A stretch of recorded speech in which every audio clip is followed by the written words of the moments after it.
2004 সালের 21 আগস্ট রাজধানীর গুলিস্তানে বঙ্গবন্ধু এভিনিউয়ে গ্রেনেড হামলার মামলার আপিলের রায় দিয়েছেন হাইকোর্ট। রোববার দেওয়া এই রায়ে তারেক রহমান সহ সবাই খালাস পেয়েছেন।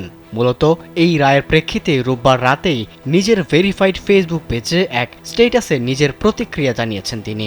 ওই স্ট্যাটাসে অবশেষে ন্যায্যতা বিজয়ী হয়েছে বলে মন্তব্য করেছেন বিএনপির ভারপ্রাপ্ত চেয়ারম্যান তারেক রহমান।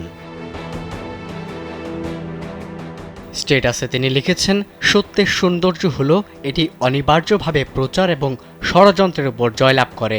আমাদের বিশ্বাস দেয় অবশেষে ন্যায় ও ন্যায্যতা বিজয়ী হয়।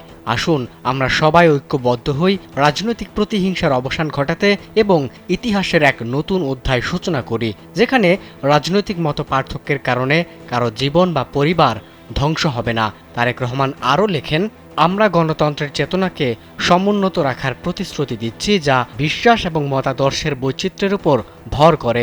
বাংলাদেশের জনগণকে নির্বাচনী অংশগ্রহণের মাধ্যমে তাদের নিজেদের ভাগ্য নির্ধারণের ক্ষমতা দেয়।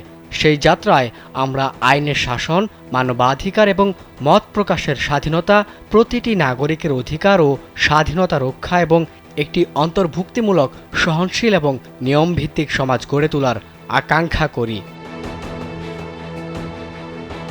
উল্লেখ্য, 21 আগস্ট গ্রেনেড হামলা মামলায় বিএনপির ভারপ্রাপ্ত চেয়ারম্যান তারেক রহমান সহ 19 আসামিকে খালাস দিয়েছেন আদালত। এই মামলার ডেথ রেফারেন্স খারিজ এবং আসামিদের করা আপিল ও জেল আপিল মঞ্জুর করে হাইকোর্ট এই রায় দিয়েছেন।